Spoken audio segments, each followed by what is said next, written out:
Kitab Suci Tipitaka, Sutta Pitaka, Khuddaka Nikaya, Jataka Volume 1, Penerjemah Andayani, Editor Paula Kelana, Penerbit Indonesia Tipitaka Center, Medan 2019.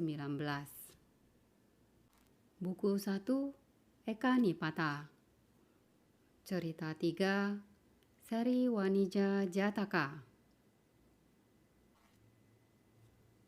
Kisah ini diceritakan oleh Bhagawan ketika beliau berada di Sawati, mengenai seorang biku yang menyerah dalam daya upaya pelatihan dirinya. Biku yang putus asa itu pun dibawa oleh para biku menghadap sang guru. Sang guru berkata kepadanya, "Engkau biku yang telah bertekad untuk melaksanakan ajaran yang begitu mulia, yang memungkinkan pencapaian suci. Hendak menyerah berdaya upaya dalam pelatihan. Hal ini akan membuahkan penderitaan panjang seperti seorang pedagang di Seri yang kehilangan sebuah mangkuk emas bernilai 100.000 keping uang." Para biku pun memohon Bhagawan menjelaskan maksud perkataan beliau kepada mereka. Beliau kemudian menjelaskan hal yang selama ini tidak mereka ketahui dikarenakan kelahiran kembali. Suatu ketika pada masa 5 kalpa yang lampau di kerajaan Seri, Bodhisatta berdagang belanga dan tembikar. Ia dikenal dengan sebutan Serifan, bersama seorang pedagang keliling lainnya yang tamak dengan barang dagangan yang sama, juga dikenal dengan sebutan Serifan, melintasi sungai Telawaha dan memasuki kota Andapura. Mereka membagi daerah dagang dengan kesepakatan bersama dan masing-masing mulai berkeliling menjajakan dagangannya. Di kota itu terdapat sebuah keluarga yang sangat miskin. Awalnya mereka adalah keluarga saudagar yang kaya. Namun saat kisah ini terjadi, mereka telah kehilangan semua anak laki-laki dan saudara laki-laki beserta semua harta kekayaan mereka. Yang tersisa dalam keluarga itu hanyalah seorang anak gadis bersama neneknya. Mereka bertahan hidup dengan menerima pekerjaan upahan. Tanpa menyadari bahwa mereka masih mempunyai sebuah mangkuk emas yang dulunya dipakai oleh saudagar kaya, kepala keluarga itu untuk menyantap makanan. Akan tetapi karena sudah lama tidak dipergunakan, mangkuk emas itu tersaput kotor dengan debu dan ditempatkan di antara tumpukan belanga dan tembikar. Saat itu, pedagang keliling yang tamak sedang berada di depan rumah mereka menjajakan barang dagangannya. Ia berteriak, "Kendi untuk dijual, kendi untuk dijual." Ketika gadis muda itu melihat ada seorang pedagang keliling di depan pintu rumah mereka, ia berkata kepada neneknya, "Ayolah nek, belikan saya sebuah perhiasan." "Kita sangat miskin sayang, apa yang dapat kita tukarkan untuk mendapatkan perhiasan?" "Masih ada sebuah mangkuk yang tidak pernah kita gunakan. Mari kita tukarkan dengan perhiasan untukku." Wanita tua itu mempersilakan pedagang keliling tersebut masuk dan duduk. Kemudian memberikan mangkuk itu kepadanya dan berkata, "Ambillah ini tuan, berbaik hatilah dengan menukarkan sesuatu untuk saudarimu ini." Pedagang tamak itu mengambil mangkuk tersebut dan membalikannya.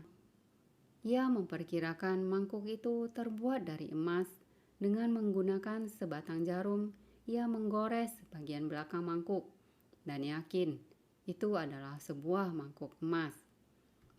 Sambil memikirkan cara mendapatkan mangkuk tersebut tanpa memberikan apapun kepada wanita tua itu, ia berteriak, "Memangnya berapa harga mangkuk ini? Bahkan tidak bernilai 1/8 sen." Seraya bangkit dari tempat duduknya, ia melemparkan mangkuk itu ke lantai dan pergi dari rumah itu.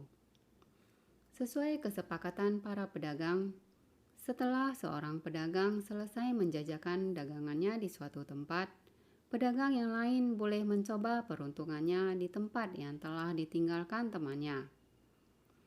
Maka Bodhisatta datang ke jalan yang sama, berhenti di depan rumah tersebut dan berteriak, "Gandhi untuk dijual."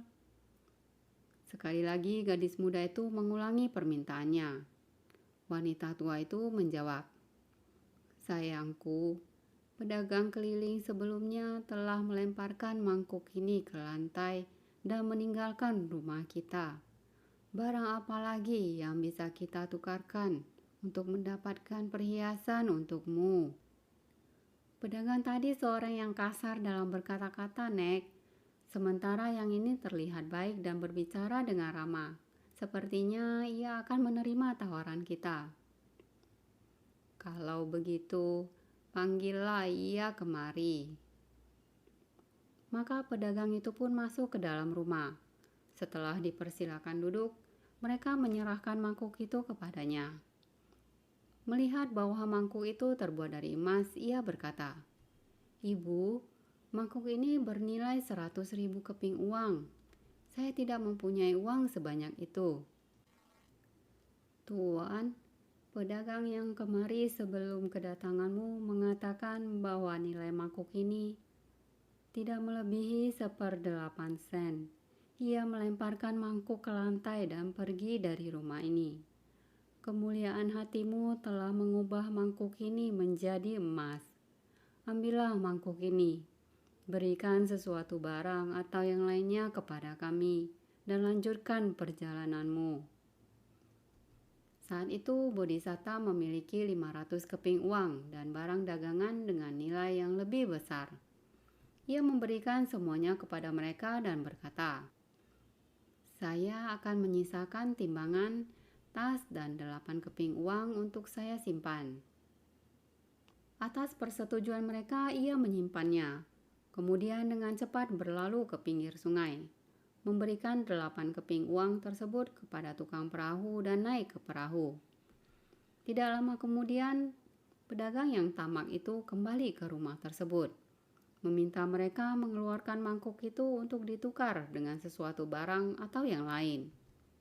Wanita tua itu menemuinya dan berkata, "Engkau mengatakan mangkuk emas kami yang bernilai 100.000 keping uang itu tidak bernilai bahkan 1/8 sen. Namun datang seorang pedagang jujur, yang saya duga adalah tuanmu, yang memberikan kami 1.000 keping uang, kemudian membawa mangkuk itu bersamanya." Mendengar hal tersebut, si pedagang berteriak, "Ia telah merampok sebuah mangkuk emas yang bernilai 100.000 keping uang dariku.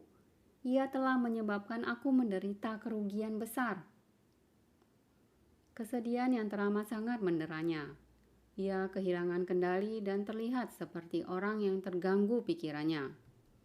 Uang dan barang dagangannya dicampakkannya di depan pintu rumah itu. Ia melepaskan pakaiannya. Dengan membawa lengan timbangan sebagai alat pemukul, ia menyusul Bodhisatta sampai ke pinggir sungai.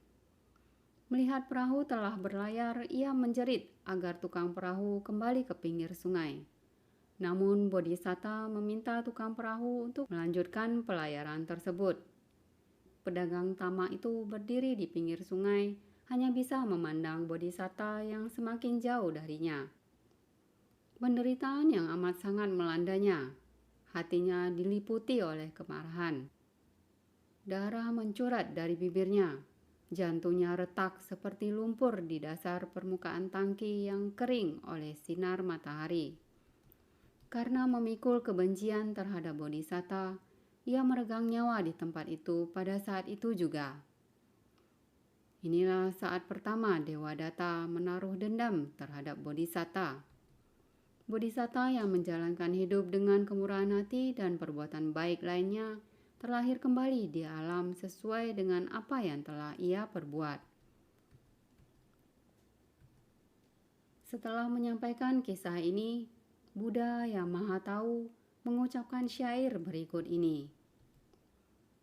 "Jika dalam keyakinan ini engkau lengah dan gagal untuk mencapai tujuan sebagaimana yang diajarkan, Maka seperti Serifan, si penjajah keliling, sepanjang masa meratap sesal imbalan yang hilang akibat kedunguannya. Setelah menguraikan Dhamma dengan cara yang dapat membimbing mereka pada pencapaian tingkat kesucian arahat, sang guru memaparkan 4 kebenaran mulia secara terperinci. Di akhir khotbah, biku yang tadinya putus asa itu mencapai tingkat kesucian tertinggi, arahat. Setelah menceritakan kedua kisah itu, Bhagawan menjelaskan pertautan keduanya dan memperkenalkan kisah kelahiran itu dengan menuturkan kesimpulan. Saat itu, Dewa Data adalah penjajah keliling yang tamak, dan saya sendiri adalah penjajah keliling yang bijaksana dan baik itu. Sabe sata bawantu suki tata. Semoga semua makhluk berbahagia. Sadhu, sadhu, sadhu.